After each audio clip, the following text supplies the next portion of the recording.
Polizist Michael Bühlner ging seinen alltäglichen Aufgaben nach. Er patrouillierte an einem kalten Novemberabend des Jahres 1989 in Santa Ana, Kalifornien. Plötzlich geriet er in eine unerwartete Situation, die sein Leben für immer verändern sollte. Michael entdeckte ein ausgesetztes Baby, nachdem Anwohner ihn alarmiert hatten. Sie beklagten sich über seltsame Geräusche aus einem Müllcontainer. Doch der Mann hatte keine Ahnung, dass diese Tat der Güte und des Mutes so viel Liebe in sein Leben bringen würde. Ganze 25 Jahre vergingen, bis genau dieses ausgesetzte Kind, inzwischen erwachsen, vor Michaels Tür stand. Es wollte seinen Retter persönlich treffen und mehr über diejenigen erfahren, die es so grausam im Müllcontainer zurückgelassen und dem sicheren Tod überlassen hatten. Lasst uns herausfinden, wie die Rettung des Kindes ihm neue Freunde und Familienmitglieder schenkte. Diese Geschichte wird euch nicht unberührt lassen.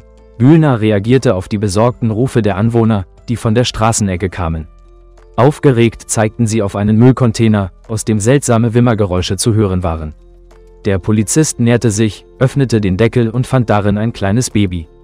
Der Neugeborene lag zwischen dem Abfall, die Nabelschnur noch frisch. Michael rief sofort den Notdienst und hüllte seinen Fund in seine Jacke. Der Krankenwagen kam glücklicherweise schnell, und Bühlner, tief bewegt, folgte dem Wagen. Die Ärzte reinigten das Kind, wärmten es und baten den Retter, ihm einen Namen zu geben. Michael nannte ihn Adam. Adam war gerade einmal 4 Stunden alt. Der Polizist fühlte sich so mit dem Baby verbunden, dass er sich um seine Papiere kümmerte und schließlich sogar adoptieren wollte. Doch das Verfahren war langwierig und teuer, also adoptierte eine andere Familie Adam und gab ihm den Namen Robin. Als Robin 25 Jahre alt wurde, erfuhr er von seinem Retter und beschloss, ihn zu finden. Die Suche war erfolgreich, und so machte er sich mit seinen Adoptiveltern auf den Weg zu Michael in dessen Haus im Orange County. Sie begrüßten sich mit langen, herzlichen Umarmungen.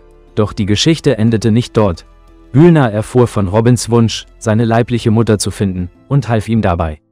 Bald stießen sie auf Informationen über die Frau, die das Kind nach der Geburt ausgesetzt hatte. Der Polizist gestand, dass die Suche extrem schwierig war.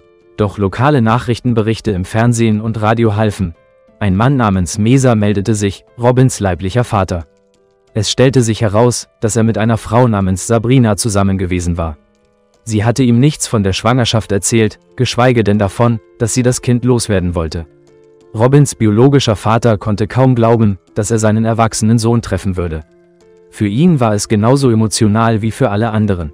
Das fühlt sich an wie ein Traum, gestand Mesa. Das Wiedersehen war für Robin überwältigend, wie zu erwarten. Doch es sollte noch unglaublicher werden. Sein Vater erzählte ihm, dass er 5 Schwestern hatte. 2 davon brachte er sogar zum Treffen mit.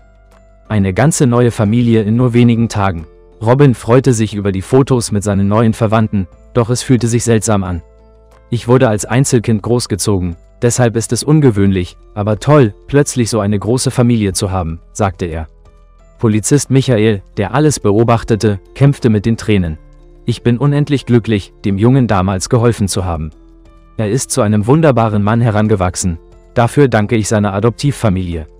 Sein leiblicher Vater wusste nichts von der Tragödie, das kann man verstehen. Ich bin froh, nun eine große Familie zu haben, die mit mir durch starke Emotionen und Liebe verbunden ist, gestand Officer Michael. Liebe Freunde, wenn euch das Video gefallen hat, setzt ein Like und abonniert den Kanal.